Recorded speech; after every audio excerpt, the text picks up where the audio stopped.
We are at day 8 of our master series और आज हम पेपर 1 में पढ़ने वाले हैं रिसर्च एप्टीट्यूड। जैसे कि रिसर्च एप्टीट्यूड पेपर 1 की बहुत ही इम्पॉर्टेंट और वास्ट यूनिट है जिसको बच्चे बहुत ज़्यादा ऐसे डरते हैं कि पता नहीं इसमें क्या है, तो हम इसको सिस्टमेटिकली कवर कर रहे हैं विद की पॉइंट्स, विद की नोट्स और ऐसे नोट्स जो आपको डायरेक्टली PYQ में हेल्प करेंगे।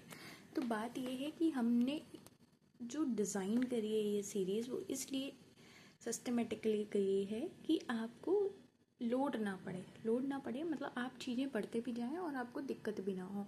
तो जैसे कि रिसर्च एप्टीट्यूड के बेसिक्स हम पढ़ चुके हैं, तो आज हम उससे थोड़ा सा आगे बढ़ेंगे, थोड़ा सा डीप डाइव करेंगे और चीज़ों में, क्योंकि जो लोग कंसिस्टेंट हैं वो लोग जान रहे होंगे कि हमने जो रिसर्च एप्टीट्यूड का पहला लेक्चर लिया है उसमें हमने बिल्कुल बेसिक कॉन्सेप्ट की बात की, फिर हम उससे थोड़ा और एक्स्ट्रा पढ़े, फिर थोड़ा और एक्स्ट्रा पढ़े, ऐसे करके हम एक्स्ट्रा पढ़ के ऐसे पूरी यूनिट कवर कर लेंगे छोटे छोटे हिस्सों में। क्योंकि ये लेक्चर्स जो आपके पेपर 1 के ये बहुत ज़्यादा देर के भी नहीं होते हैं, आधे घंटे के होते हैं, मुश्किल से 20-30 मिनट के। तो आपके लिए ईजी हैं चीज़ें रोज़ की रोज़ कवर अप करना। ज़्यादा टाइम आपको किस पे देना है? ज़्यादा टाइम आपको देना है अपनी उस चीज़ को बार बार रिवाइज करने पे। तो रिसर्च एप्टीट्यूड की अगर मैं बात करूँ तो अगर आपने पिछले लेक्चर्स नहीं देखे हैं तो इस सीरीज़ में जाके आप देखना। और वैसे अगर आप बिल्कुल नए हैं तब भी मैं आपको एक बार रूबरू करा दूं, क्योंकि मैं आपको रिवीजन कराते हुए भी चल रही हूँ साथ में। हाँ जी, इस 50 दिन में आपको रिवीजन भी है, PYQ भी है, थ्योरी भी है, सब कुछ है और फ्री भी है। ठीक है, तो अगर अभी तक इस चैनल पर नए हो तो सब्सक्राइब कर लेना। और आज हम पढ़ रहे हैं रिसर्च एप्टीट्यूड कि ये क्या होता है। तो रिसर्च, जैसे कि हमने जाना था कि ये सिस्टमेटिक इन्वेस्टिगेशन है। किस लिए है? कि फैक्ट्स को इस्टेब्लिश करने के लिए, न्यू कॉन्क्लूजन पे पहुंचने के लिए और किसी भी प्रॉब्लम को सॉल्व करने के लिए यूजिंग अ डिफाइंड मेथडोलॉजी। अब हर दिन मैं आपको रिसर्च की एक नई डेफिनेशन पढ़ा रही हूँ जिसका एसेंस वही है, सिग्निफिकेंस वही है, लेकिन वो किस किस तरह से आ सकती है, किस किस तरह से एग्ज़ाम में आई हुई है, वो बात है। जैसे कि कल डे 7 में हमने रिसर्च एप्टीट्यूड पढ़ा था, है ना, मिक्स्ड मेथड्स पढ़े थे, बायो टाइप्स ऑफ रिसर्च पढ़ी थी, है ना, सब कुछ पढ़ा था। इसके देखो कल क्या मैंने पढ़ाया था आपको कि research is not simply studying more, it is a systematic disciplined process of inquiry, a structured way of asking question, gathering evidence and arriving at conclusion that can be verified।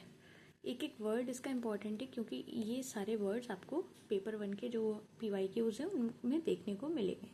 The goal of research is to produce new knowledge और validate and extend existing knowledge. अब इसके हमने characteristics भी देखी थी, objectivity, systematic, empirical, replicable, critical. और इसकी खास बात और ये है कि कल जो मैंने लेक्चर कराया था वो ऐसे कहानी की तरह कराया था कि बच्चे को बेसिक कॉन्सेप्ट बिल्कुल ऐसे आ गया था।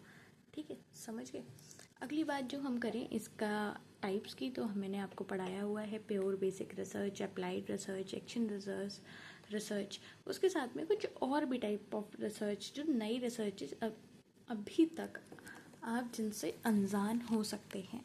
अगर आप बिगिनर हैं तो हो सकता है आप अनजान हो, तो मैं बता दूं कि रिसर्च में अब क्लियर है। ठीक है, रिसर्च में जैसे कि हमने देखा प्योर रिसर्च में हमने टाइप देखा कि वो बेसिक रिसर्च, फंडामेंटल रिसर्च होती है जिसमें नॉलेज फॉर इट्स ओन सेक, कोई भी उसका इमीडिएट एप्लीकेशन नहीं होता है। जैसे कि आप ह्यूमन मेमोरी मैकेनिज्म को पढ़ रहे हो तो उसको कहीं अप्लाई नहीं कर रहे हो इमीडिएटली, है ना, वो आप अपनी नॉलेज के लिए पढ़ रहे हो, नॉलेज के लिए आप उस चीज़ पर रिसर्च कर रहे हो, डैट इज़ प्योर और बेसिक रिसर्च। अगली चीज़ जो हम पढ़ते हैं वो हम पढ़ते हैं अप्लाइड रिसर्च। अप्लाइड रिसर्च क्या है कि आप स्पेसिफिक प्रॉब्लम को सॉल्व करने के लिए कोई अप्लाई कर रहे हो उस रिसर्च पार्ट को, तो वो क्या हो गया? Applied research. Like designing better teaching methods, जो टीचिंग मेथड जो आप डिज़ाइन करोगे, अप्लाई करोगे ना कहीं, तो वो क्या हो गया? Applied research. ये एक एक चीज़ आपको बार बार इसलिए पढ़ाई जा रही है क्योंकि एग्ज़ाम में ये आपको डिफ्रेंशिएट करने को आते हैं। लाइक आपको कोई एग्जाम्पल दे दिया और फिर पूछा जाता है ये बताओ एक्शन रिसर्च है या अप्लाइड रिसर्च है या बेसिक रिसर्च है, तो आपको इसका एसेंस बताया जा रहा है कि प्योर रिसर्च में क्या होता है, अप्लाइड रिसर्च में क्या होता है, एक्शन रिसर्च में क्या होता है। जिससे, क्योंकि मैं इतने सारे PYQs आपके लिए, जो मैं आपकी मास्टर सीरीज़ की PYQ की टेक्स्ट बुक टाइप बना रही हूँ, उसमें मैं इतना रिसर्च करके क्वेश्चंस डाल रही हूँ, तो आपको बताती जाऊँ कि उसमें मेजर टाइप यही है कि आपसे ऐसे क्वेश्चन पूछते हैं कि आपको एक एग्जांपल दे दिया, आपको एग्जांपल दे दिया स्टडिंग और डिज़ाइनिंग बेटर टीचिंग मेथड्स, ये दे दिया। अब जो बच्चा इसको डिफ्रेंशिएट नहीं कर पाया अप्लाइड और एक्शन में, वो बच्चा बेकार है, मतलब उसका आंसर ख़राब है ना। तो आपको वो डिफ्रेंशिएट करना आना चाहिए कि अप्लाइड रिसर्च में क्या हो रहा है, एक्शन रिसर्च में क्या हो रहा है, या प्योर और जो फंडामेंटल रिसर्च है और डिस्क्रिप्टिव रिसर्च है उनमें क्या अंतर है, समझ रहे हो। एक्सपेरिमेंटल और एक्सप्लोरेटरी में क्या अंतर है। तो ये जो रिसर्च टाइप्स हैं ये बहुत इंपॉर्टेंट है, इसीलिए आपको बार बार पढ़ाए जा रहे हैं। आपको लग रहा होगा कि अरे ये तो आता है, ये तो आता है, बट नहीं, आप पढ़ो। आपको जो चीज़ जितनी बार पढ़ाई जा रही है आप पढ़ते जाओ, आप पक्का करते जाओ, है ना। और एक सीरीज़ में चलने का मतलब होता है कि आपको कंसिस्टेंट रहना, पेशेंट रहना है और भरोसा रखना है कि जो पढ़ाया जा रहा है हाँ वही आ रहा है। क्योंकि जो इंसान जो पढ़ा रहा है वो भी ऐसा हवा में नहीं पढ़ा दे रहा है, वो भी कुछ ना कुछ जान के, ढूंढ के, समझ के पढ़ा रहा है ना, कि क्या इम्पोर्टेंट है क्या नहीं है, किसका कितना वेटेज है। अगर आप चाहते हो एक वीडियो जिसमें मैं आपसे डिस्कस करूं कि पेपर 1 और पेपर 2 में कौन कौन से वेटेज, हाई ROI टॉपिक्स हैं, तो वो भी मैं आपके लिए ले आऊँगी, ठीक है। अगर वैसे ही एक वीडियो चाहिए तो आप कमेंट डाउन कर देना, आई विल प्रोवाइड यू। दूसरी चीज़, अगर पेपर 2 इंग्लिश है तो उसकी भी प्लेलिस्ट साथ में चल रही है, साइमल्टेनियसली चल रही है, तो आप उसको भी कवर करते चलिएगा। उसमें हम ब्रिटिश लिटरेचर बहुत अच्छे से कर रहे हैं और हमने ये साइकिल रखा था 10 दिन का, जिसमें हम केवल ब्रिटिश लिटरेचर कर रहे थे, हर एक एज को बहुत अच्छे से कर रहे थे। चलो पेपर 2 मुझे मालूम है कि बहुत लोगों का इंग्लिश नहीं होगा, तो उनको लग रहा होगा आप क्या ही बात कर रही हैं, तो मैं बता दूं हम बात कर रहे थे अप्लाइड रिसर्च की। अप्लाइड रिसर्च में हम क्या कर रहे थे कि स्पेसिफिक प्रॉब्लम सॉल्विंग कर रहे थे, ठीक। जो हम रिसर्च कर रहे हैं उसको कहीं ना कहीं अप्लाई कर रहे हैं, ऐसे समझो। और वहीं एक्शन रिसर्च में क्या कर रहे थे कि जो प्रैक्टिशनर था वो सॉल्व कर रहा था प्रॉब्लम को, बट अपने वर्क प्लेस प्रॉब्लम को सॉल्व कर रहा था, मतलब डायरेक्ट एक्शन ले रहा था, समझ रहे हो। और ये पहली बात, ये कौन कर रहा था, प्रैक्टिशनर कर रहा था। इसलिए मैं कह रही हूँ एक एक वर्ड इंपॉर्टेंट है। आपको लग सकता है कि ये तो इतनी सी तो चीज़ें हैं छोटी छोटी, बट इस छोटी छोटी चीज़ में भी एक एक चीज़ इंपॉर्टेंट है, समझ रहे हो। ये एक्शन रिसर्च पहली बात कौन करता है, प्रैक्टिशनर करता है। कहाँ करता है, अपने वर्क प्लेस प्रॉब्लम को सॉल्व करता है, like teacher studying there own classroom. अब टीचर ही अपने क्लासरूम में को स्टडी कर रहा है, समझ रहा है कि क्या चीज़ पढ़ानी चाहिए, क्या चीज़ नहीं पढ़ानी चाहिए, कैसे बच्चों को हैंडल करना है, क्या नहीं करना है। और तो वो सारी चीज़ें क्या हो गई, एक्शन, मतलब इमीडिएट एक्शन लिया जा रहा है, ऐसा समझो। डिस्क्रिप्टिव रिसर्च में क्या है कि इट डिस्क्राइब्स व्हाट इज़, वो डिस्क्राइब करता है कि ये क्या है, व्हाट इज़, किसके थ्रू, सर्वेज के थ्रू, केस स्टडीज़ के through, content analysis. No manipulation of variables, इसमें कोई मैनिपुलेशन नहीं होता है वेरिएबल्स का। अब जो बच्चे बिल्कुल नए हैं, जिनको ये बात नहीं समझ में आई, नो मैनिपुलेशन ऑफ वेरिएबल्स, है ना, तो उनको मैं बता दूं कि जो हमने मास्टर सीरीज़ लाने से पहले फंडामेंटल आपको फाउंडेशन सीरीज़ चलाई थी, ठीक है, वो भी फ्री है, चिंता मत करो, पैसा नहीं ले रहे हैं आपसे हम ठीक है। तो जो हमने फाउंडेशन सीरीज़ चलाई थी उसमें हमने क्या किया था, जो आपका बेस, आपका जो हिला रहता है ना, जो बेस में दिक्कत आती है कि आपको बेसिक चीज़ें जो नहीं आती हैं, जो आपको जाननी बहुत ज़रूरी हैं, तो वो हमने उस सीरीज़ में कवर की हैं। तो अभी आप चैनल पे देखोगे रीस्टार्ट विद रिसर्च करके एक वीडियो पड़ी होगी, चाहे उसको देख लो, चाहे फाउंडेशन सीरीज़ वाली प्लेलिस्ट में जाओगे तो मिल जाएगी। तो उसमें आप मानिए जो आधे घंटे का लेक्चर है उसको देख लो, जीवन भर की छुट्टी हो जाएगी, कहीं उलझोगे ही नहीं। आ गई बात समझ में, क्योंकि उसमें बिल्कुल बेसिक है, ऐसे ही जैसे कि आप सेकंड क्लास के बच्चे को पढ़ाया जा रहा है, समझ गए। चलो डिस्क्रिप्टिव रिसर्च समझ में आ गई। एक्सपेरिमेंटल रिसर्च में क्या है, जिसमें कॉज एंड इफेक्ट रिलेशनशिप को हम टेस्ट करते हैं बाय मैनिपुलेटिंग इंडिपेंडेंट वेरिएबल्स। यहाँ पे हम मैनिपुलेट नहीं कर रहे हैं वेरिएबल्स को, एक्सपेरिमेंटल रिसर्च में हम इंडिपेंडेंट वेरिएबल को मैनिपुलेट कर रहे हैं और टेस्ट कर रहे हैं कॉज एंड इफेक्ट रिलेशनशिप कि किससे क्या कॉज आता है, क्या इफेक्ट आता है। अब जिन बच्चों को ये नहीं समझ में आ रहा, अगेन हम क्यों एक सीरीज़ में चल रहे हैं, हम क्यों इतनी मेहनत कर रहे हैं। हम सब कुछ आपको एक दिन में पढ़ा दें, बट नहीं, हम क्यों इतनी मेहनत कर रहे हैं, क्योंकि हम चाहते हैं कि आपकी चीज़ें क्लियर रहें। कैसे क्लियर रहें, अब मैं आपको बताती हूँ, दिखाती हूँ। अभी रुको, ज़्यादा दूर नहीं है, अभी बताती हूँ मैं। ये तो पेपर 2 वाला पार्ट है, just a minute. Actually the thing is कि हमने डे वाइज कवर किया हुआ है, तो वी डोंट वांट कि आपको दिक्कत हो, और वी डोंट वांट हमें भी दिक्कत हो, है ना। क्योंकि इतना सारा कंटेंट हो जाता है, उसको छांटना बांटना, डिज़ाइन करना, सब बहुत, चलो वो तो बैकग्राउंड की चीज़ें हैं, वो छोड़ो। देखो, जो मैंने आपको टाइप्स ऑफ रिसर्च बताई थी on the basis of purpose और मेथड और लॉजिक, ऐसे करके बताई थी, डिडक्टिव, इंडक्टिव, है ना। तो इसमें मैंने आपको बताया था कि कैसे हम, मेरे को वो मिल नहीं रहा है, बट मैंने आपको पढ़ाया है, मेरे को मालूम है। मतलब कोई नई चीज़ नहीं कह रही हूँ मैं, ये कह रही हूँ अभी, आई डोंट नो वाई मेरे को मिला नहीं, बट आप कल के लेक्चर में जाओगे, मेरे को वो पीडीएफ नहीं दिख रही है अभी, बट आप कल के लेक्चर में जाओगे तो आप समझ जाओगे। उसमें मैंने आपको वेरिएबल्स बताए हैं, है ना, कि कैसे वेरिएबल्स में क्या हम कर रहे हैं, क्या इंडिपेंडेंट वेरिएबल होता है, क्या डिपेंडेंट वेरिएबल होता है ना, वो वाली चीज़ बताइए। रुको, मैं आपको वो पीडीएफ दिखाती ही हूँ। हाँ देखो, ये वाली है जो मैं आपसे कह रही हूँ, ये आपको फाउंडेशन वाले बैच में भी मिल जाएगी और मास्टर वाले बैच में भी मिल जाएगी, जिसमें मैंने आपको बीच में मास्टर वाले में बहुत ऐसे सरफेस लेवल पे बताया है, बट जो फाउंडेशन सीरीज़ है उसमें बहुत बहुत बेसिक तरीके से मैंने बताया ना, जैसे सेकंड क्लास के बच्चे को पढ़ाया वैसे बताया है।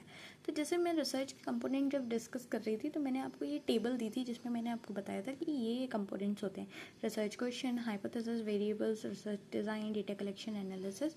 तो इसमें जो हमारे पास वेरिएबल्स आते हैं, जिसमें हम ये देखते हैं कि व्हाट वी आर मेजरिंग। तो जैसे हमारी अगर हाइपोथेसिस थी एक्सरसाइज इम्प्रूव मेमोरी, तो इसमें एक्सरसाइज क्या है, इंडिपेंडेंट वेरिएबल है, और मेमोरी क्या है, डिपेंडेंट वेरिएबल है। Dependent exercise improve memory, exercise करने से क्या हो रहा है, मेमोरी इम्प्रूव हो रही है। मेमोरी क्या है, डिपेंडेंट है। एक्सरसाइज क्या है, इंडिपेंडेंट है।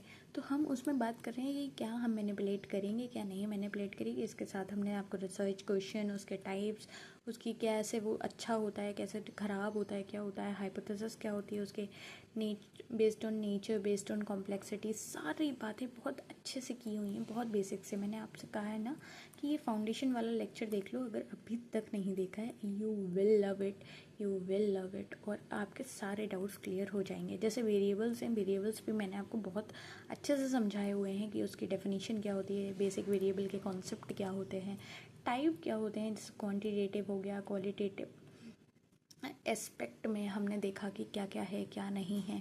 फिर independent, dependent, extraneous, confounding variables. तो समझ रहे हो, ये जो वेरिएबल टाइप्स हैं, अगर आपको ये नहीं आते तो आपको, देखो साफ सीधी बात, क्योंकि मैं आपको उस टाइप की तो हूँ नहीं जो ऊपर नीचे की बातें करूँ कि नहीं यहीं पे टिके रहो। नहीं बेटा, जो बात सच है वो सच है। आपका अगर फाउंडेशन क्लियर नहीं है तो आपको पहले फाउंडेशन देखना चाहिए।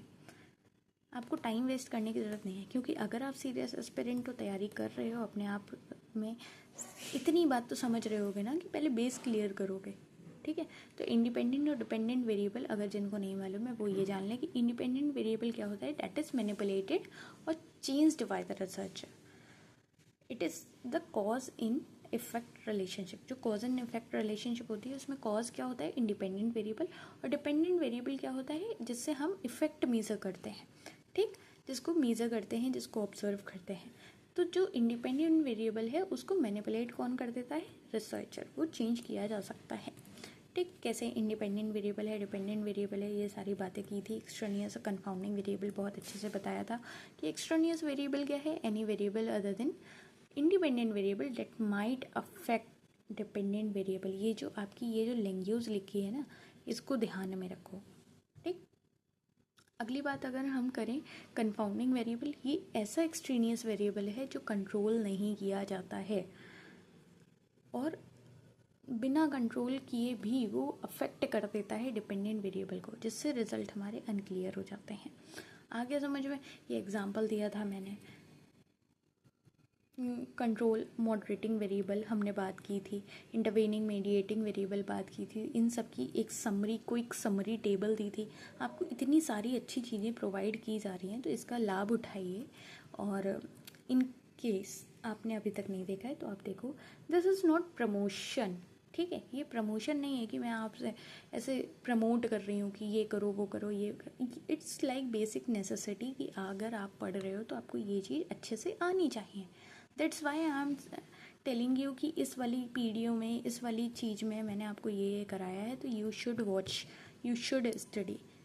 क्योंकि अगर आप पढ़ रहे हो तो आप ढंग से पढ़ो, एक कायदे, एक प्रॉपर वे में पढ़ो। और अगर आप खेल कर रहे हो, अपने साथ दिखावा कर रहे हो, तो आप 50 वीडियो में इधर उधर घूमते रहिए, कोई दिक्कत नहीं है, टाइम कितना भी वेस्ट कर लीजिए, है ना। एक्सपेरिमेंटल रिसर्च मैंने आपको बता दिया।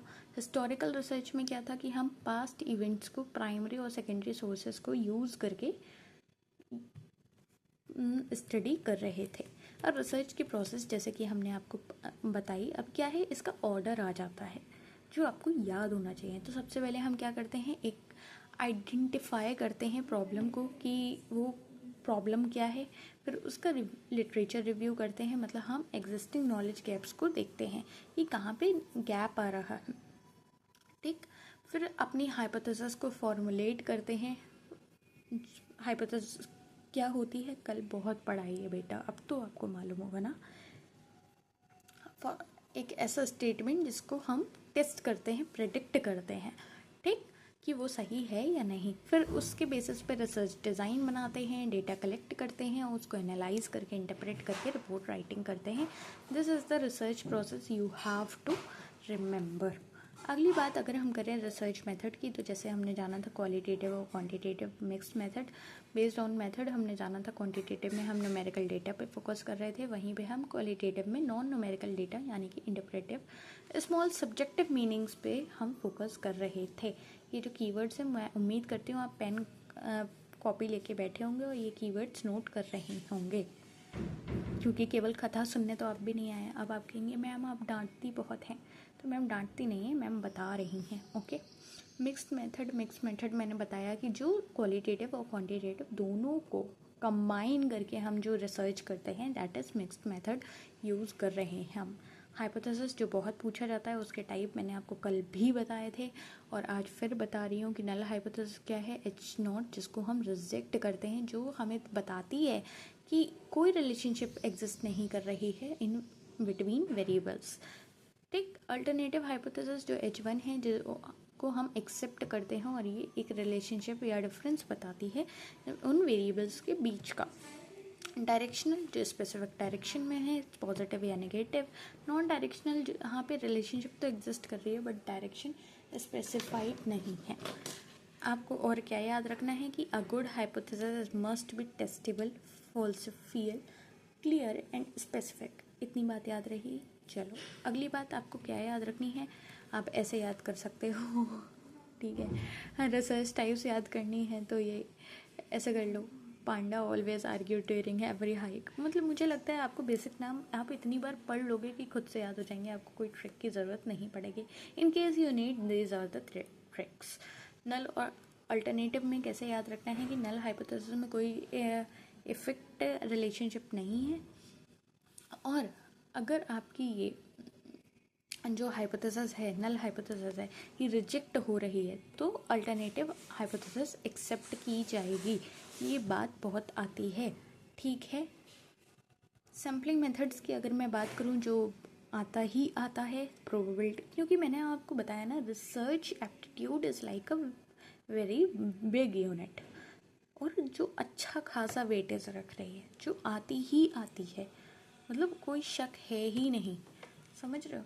तो उसमें आपको ये जो सैम्पलिंग मेथड्स हैं, ये आपको एग्जांपल के थ्रू आ जाते हैं, एग्जांपल नहीं तो ऐसे डायरेक्टली भी आ जाते हैं। मैं जब क्वेश्चंस कराऊंगी तो आपको चीज़ें ज़्यादा क्लियर रहेंगी, और ध्यान से पढ़ना, क्योंकि आगे आपको जो क्वेश्चंस हैं उनके आंसर आपको देने हैं, ठीक है, अगर आप नए हैं, आप नहीं जानते तो आपको बता दूं, आपको मैं इन होमवर्क एट लास्ट कुछ क्वेश्चंस दूंगी जिसका आपको आंसर खुद से कमेंट डाउन करना है इस पूरे लेक्चर को पढ़ने के बाद। और अब यकीन मानिए कि अगर आप ढंग से पढ़ रहे हैं तो उस आपको सारे आंसर्स आ रहे होंगे। ठीक, प्रोबेबिलिटी सैम्पलिंग की अगर मैं बात करूं तो इसमें हम हर एक बंदे को फेयर चांस देते हैं, है ना। Every member has known chance of selection, जैसे हम लॉटरी वाला करते हैं ना, वैसा वाला। तो इसके कुछ टाइप हैं, जैसे सिंपल रैंडम सैम्पलिंग। इसमें क्या है, लॉटरी रैंडम नंबर है कि हमने कोई रैंडम नंबर निकाल दिया, एक बॉक्स में बहुत सारी पर्चियाँ निकाली और रैंडम एक पर्ची निकाल दी, वो क्या है, सिंपल रैंडम सैम्पलिंग। ठीक, प्रोबेबिलिटी मैंने आपको बताया था, प्रोबेबिलिटी क्या होता है, favourable outcome upon the number of total outcome, कि आप उन टोटल आउटकम्स में से एक जो आपका फेवरेबल आउटकम है उसके आने की प्रोबेबिलिटी क्या है, चांसेस कितने हैं। ठीक, तो सिंपल रैंडम सैम्पलिंग में हमने जाना lottery random number, stratified sampling में हमने जाना कि हम उसको स्ट्रेटा में मतलब डिवाइड कर देते हैं on the basis of gender या एज, या फिर उसमें से रैंडम निकालते हैं, मतलब हमने जेंडर या एज के बेसिस पे या किसी और पैरामीटर पे हमने उनको अलग अलग स्ट्रेटा बना दिए और उनमें से किसी रैंडम इंसान को चूज कर लिया हर एक में से, डैट इज स्ट्रेटिफाइड सैम्पलिंग।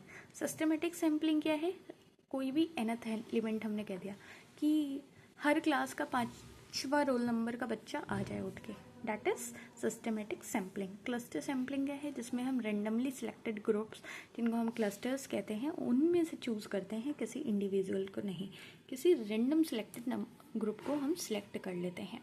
वहीं नॉन प्रोबेबिलिटी सैम्पलिंग की अगर मैं बात करूं तो यहाँ पे सिलेक्शन जो होता है वो बेस्ड ऑन चांस नहीं होता है, लेस, ये कौन सा है, लेस रिप्रेजेंटेटिव है, क्योंकि प्रोबेबिलिटी सैम्पलिंग को हम ज़्यादा तवज्जो देते हैं तो वो मोर रिप्रेजेंटेटिव है। ठीक, ये पर्पसिव होता है या जजमेंटल होता है, जैसे रिसर्चर्स का जजमेंट, ऑफ रिसर्चर जिसको चाहें उसको रखे अपनी रिसर्च में, समझ रहे हो, that is non probability sampling. It's not like कि आप उसमें कुछ वो फेयर चांस की उम्मीद कर रहे हैं। कन्विंस सैम्पलिंग, जिसमें आप अवेलेबल जो भी सब्जेक्ट्स हैं उनको कन्विंस कर रहे हो, कन्वीनियंस सैम्पलिंग मतलब जो भी आपके कन्वीनियंस में लोग आ रहे हैं, आसानी से अवेलेबल सब्जेक्ट्स हो जा रहे हैं, उन्हीं पे आप कर दे रहे हो। स्नोबॉल सैम्पलिंग, जो पूछा जाता है जिसको आप नोट कर लें, अपने हाथ खोलिए, पेन उठाइए, कॉपी पे लिखिए स्नोबॉल सैम्पलिंग और उसमें लिखिए पार्टिसिपेंट रिक्रूट अदर पार्टिसिपेंट। जैसे आप, it is used hard to reach population, मतलब जैसे आप किसी पार्टी में गए, वहाँ आपको कोई अपने मतलब का इंसान देखा, आपने उससे कह दिया कि आपको ऐसा कोई इंसान दिखे तो मेरे को तक भेज देना, समझ रहे हो। तो इस बेसिस पे कि आप अननोन पर्सन को ले रहे हो बट इट इंक्लूड कि वो कोई और पर्सन के थ्रू आ रहा है। ठीक, स्नोबॉल सैम्पलिंग क्या हो गया, पार्टिसिपेंट्स रिक्रूट अदर पार्टिसिपेंट। चलो एक क्विक टेबल देख लेते हैं। क्वांटिटेटिव में हमने नंबर स्टैटिस्टिक्स देखे, क्वालिटेटिव में वर्ड थीम्स मीनिंग्स देखे, सैम्पल साइज जैसे कि हमने जाना क्वांटिटेटिव में लार्ज है, इसमें स्मॉल है क्वालिटेटिव में। क्योंकि क्वांटिटेटिव में लार्ज क्यों है, क्योंकि हम नंबर, जब हम ग्राफ बना रहे हैं, कुछ बना रहे हैं, तो हम लार्ज नंबर का बना सकते हैं, बट हम जब क्वालिटी पे फोकस कर रहे हैं, मतलब आप इंटरव्यू कितनों का लेंगे, है ना, तो ये स्मॉल होगा और इन डेप्थ होगा। मेथड इसमें सर्वे और एक्सपेरिमेंट आ जाएगा, इसमें इंटरव्यू और एथनोग्राफी आ जाएगा। इसका गोल क्या होता है, क्वांटिटेटिव का हमारा गोल होता है जनरलाइज फाइंडिंग्स, वहीं पे क्वालिटेटिव पे हम फोकस करते हैं understanding the context. In quantitative approach we analyze the data statistically, but in qualitative we analyze the data interpretively and in the thematic concern. Example आप ये ले सकते हो कि क्वांटिटेटिव में हम ये जैसे एग्ज़ाम स्कोर कंपैरिजन कर रहे हैं हम अगर एक क्लास में, तो that comes under the quantitative. But अगर हम स्टूडेंट एक्सपीरियंस स्टडी कर रहे हैं, that would come under qualitative. ठीक, अब आपको करना क्या है, आपको ये करना है कि इन सारी चीज़ों को रिवाइज करते चलना है। अगली बात जो हम करें उससे पहले हम आपके लिए क्वेश्चंस लाए हैं, क्योंकि हम नहीं चाहते कि आप पे ज़्यादा बर्डन पड़े। आपको हम छोटे छोटे बिट्स पढ़ाते जा रहे हैं, करते जा रहे हैं, और 50 दिन में हम कह रहे हैं PYQ रिवीजन थ्योरी सबकी गारंटी हमारी। हमने पूरा डिज़ाइन किया है, हमने टीचिंग एप्टीट्यूड कम्युनिकेशन आपका बहुत आराम से 2-3 दिन में निपटा दिया है। समझ रहे हो? तो रिसर्च एप्टीट्यूड पे जो हम थोड़ा सा टाइम ले रहे हैं वो कुछ सोच के ले रहे हैं, क्योंकि ये हाई ROI इम्पॉर्टेंट यूनिट है। तो इसको दिमाग में रखते हुए आज जो क्वेश्चंस पूछे जा रहे हैं उसके आंसर आप करना, और रोज़ जितना पढ़ाया जा रहा है सिर्फ उसको कंप्लीट मान के आप उस पर फोकस करना। देखो, आप अपनी स्पीड से या तो भाग लो या मेरे साथ भाग लो। आपकी स्पीड कब ज़्यादा होगी, कब धीमी होगी, कब कितने दिन में क्या पूरा होगा, मुझे नहीं मालूम। बट मुझे मालूम है कि मैं अगर आप मेरी स्पीड से चलेंगे तो आप 50 दिन में ये सारी चीज़ें जान रहे होंगे, मान रहे होंगे और समझ चुके होंगे, आपके जहन में उतर चुकी होंगी, क्योंकि आप इतनी बार पढ़ लेंगे। अब बताओ, मैंने null hypothesis, alternative hypothesis, types of research, qualitative, quantitative, inductive, deductive इतनी बार पढ़ा दिया है। अब मैंने probability sampling, non probability sampling, ये सब इतनी बार मैंने डिस्कस कर लिया है कि अब तो आपके जहन में उतरने लगा होगा। और अगर अभी भी नहीं उतर रहा है तो कुछ मत करो। अगर आप नए हो इस जर्नी में तो आप क्या करो कि अगर मेरे साथ आप नए हो तो आप क्या करो कि आप बस बैठ जाओ। आप भले कथा सुनने की तरह बैठ जाओ, आप 1-2 दिन बस बैठ के देखो, ठीक है? पैसा तो जा नहीं रहा है आपका, आधा घंटा जा रहा है ना? आप बस बैठ के देखो और चीज़ों को याद करने की कोशिश मत करो, सिर्फ सुनने की कोशिश करो। सुनोगे, समझ आ जाएंगी। 2-4 दिन बैठोगे, अपने आप चीज़ें याद होती जाएंगी, आपको खुद अंतर दिखेगा। दवाई भी एक खुराक में असर नहीं करती है ना? 2-3 डोज लो, और इसीलिए हमारा चैनल का नाम भी है द डोज यू नीड, क्योंकि हम आपको वही चीज़ें दे रहे हैं जो आपको असल में ज़रूरत है। फालतू दवाई, रंग बिरंगी गोलियाँ 50 नहीं देंगे हम आपको, भले ही रोज़ एक गोली दें, बट ऐसी देंगे जो आपको काम आनी है, ठीक? तो और अगर पेपर 2 आपका इंग्लिश है तो भाई शाम को मिला करो, शाम को जो हम कर रहे हैं उसको करो आके, बहुत अच्छा रहेगा। पेपर 1 में अगर आप हैं तो इसका आंसर बताइए मुझे। Which type of research is conducted by a teacher in their own classroom to solve in immediate classroom problem? बताओ आंसर। 2 तो आपने एलिमिनेट कर दिया, आप इतने होशियार हो गए हैं। अब जो 2 बचे हैं उसमें से आंसर आप बता देंगे, मुझे मालूम है। चलिए, कमेंट डाउन करिए सारे आंसर्स, मैं आपके सारे आंसर्स पढ़ूंगी, और आप अपनी कोई भी समस्या, कोई भी दिक्कत, कोई भी परेशानी, कोई भी बात हो, दिली बात हो, कुछ भी, कैसी भी बात हो, आप कि अगर दिल में आ रही है तो आप कमेंट डाउन करो, मैं सुनूंगी, ठीक? A null hypothesis in research states that, answer करो।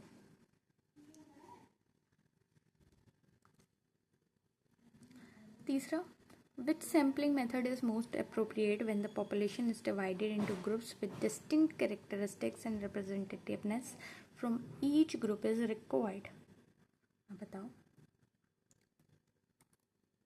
इसका आंसर करो। देखो, वीडियो पॉज करो और आंसर करो, that's how you have to do.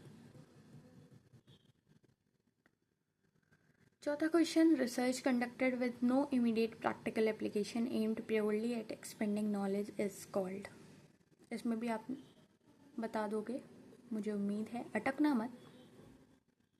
बताओ, 2 तो आप कर दिए एलिमिनेट, अगला देखो।